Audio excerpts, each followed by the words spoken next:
तो लेखक के मतलब माध्यम, विषय और विधि, ये तीन बहुत महत्वपूर्ण एलिमेंट हैं अनुकरण के।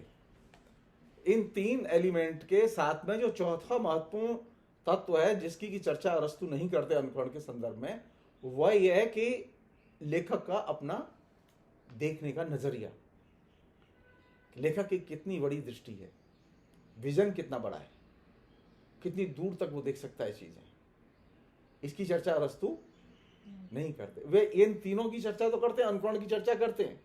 अनुकरण तो रचना में होता है, लेकिन अनुकरण हूबहू नहीं होता।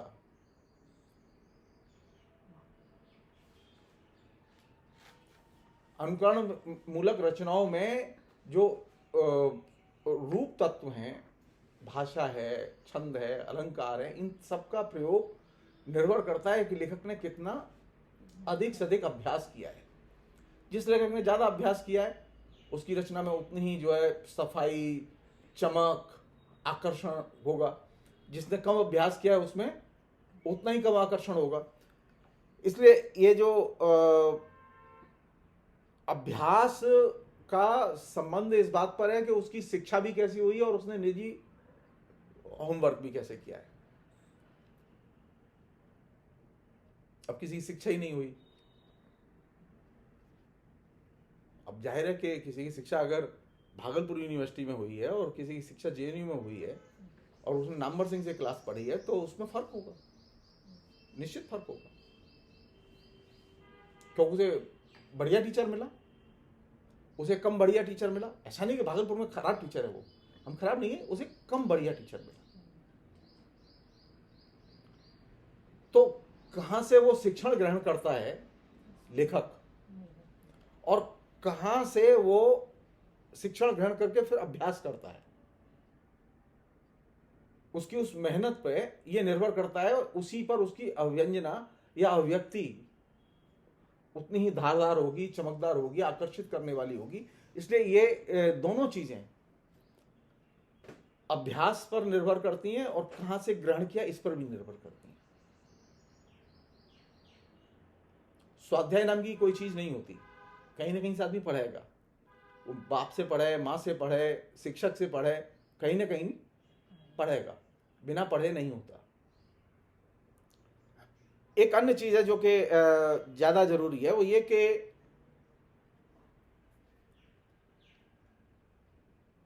अनुकरण में अगर वैसे देखा जाए तो लोग कहेंगे कि जैसा है वैसा ही प्रस्तुत किया जाना चाहिए, लेकिन अनुकरण में जैसा है वैसा प्रस्तुत नहीं होता। क्यों? लेखक अपने तरफ से भी उसमें और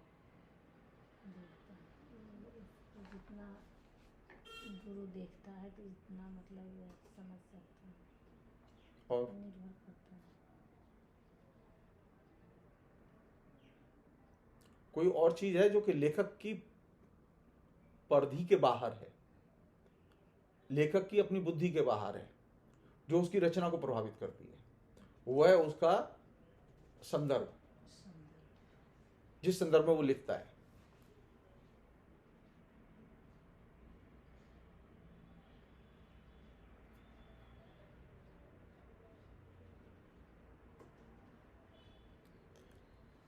दूसरी चीज ये कि अरस्तु जिस अनुकरण की बात करता है उस अनुकरण में, अच्छा हम लोग देखें हम किन का अनुकरण करते हैं।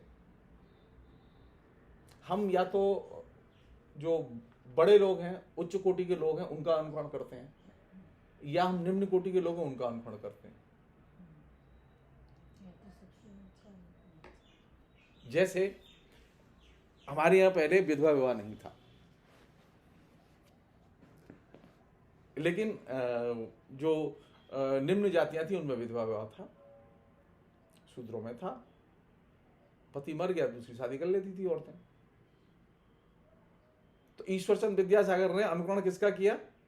विधवा विवाह के लिए निम्न जाति के लोग, उनके यहाँ विधवा विवाह की प्रथा प्रचलित थी, उसे सवर्ण जातियों में उन्होंने मांग की कि इस विधवा विवाह की प्रथा शुरू की जाए, हमारे यहाँ ये विधवा की शादी नहीं होती थी, तो उन्होंने कानून बनवाया कि विधवा का विवाह होना चाहिए। तो अनुकरण किसका करते हैं हम लोग? या तो उच्च कोटि के लोगों को करते हैं या फिर निम्न कोटि के लोगों को करते हैं।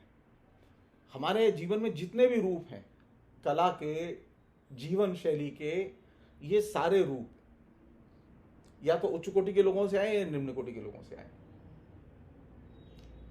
एक नहीं, करोड़ों एग्जाम्पल दिए जा सकते हैं इसके।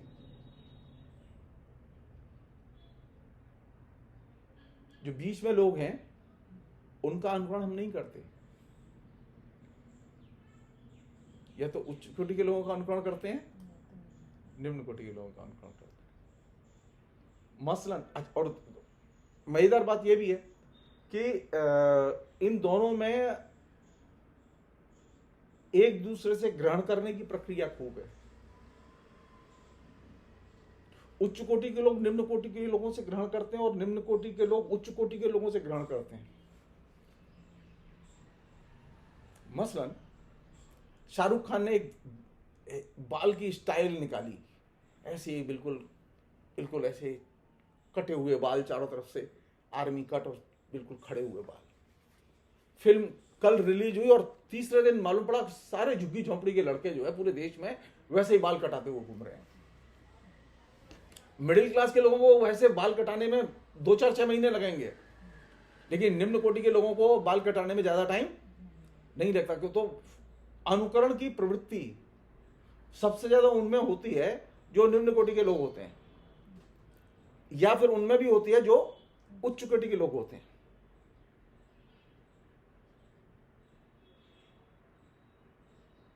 इसलिए जब हम अनुकरण करते हैं, अरस्तु जिसे अनुकरण कहते हैं, तो अनुकरण हम किसका करते हैं? या तो हम उच्च कोटि के लोगों का अनुकरण करते हैं या एकदम निम्न कोटि के लोगों का अनुकरण करते हैं।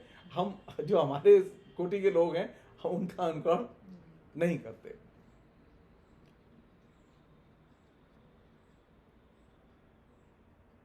अच्छा, उनकी नैतिकताएं भी हमारे अंदर आती हैं। उनके जो नैतिक मूल्य हैं, जब आप अनुकरण करते हैं तो वो खाली अनुकरण नहीं होता, उनके साथ कुछ नैतिक मूल्य भी जुड़े हुए होते हैं, तो वो भी आते हैं।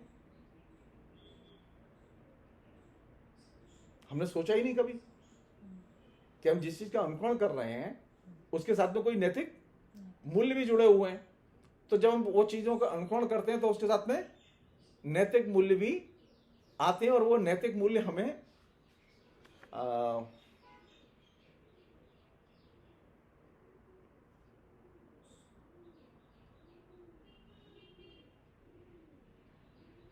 प्रभावित भी कर सकते हैं, आहत भी कर सकते हैं। दोनों चीजें हो सकती हैं। हो सकता है आप उससे बहुत इंप्रेस हो, और हो सकता है कि आप उससे आहत हो।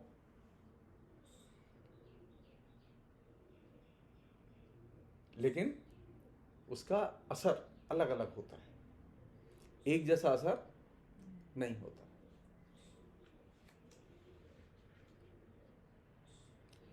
ये भी संभव है कि कुछ लोगों में इस नैतिकता के आधार पर ये धारणा भी बने कि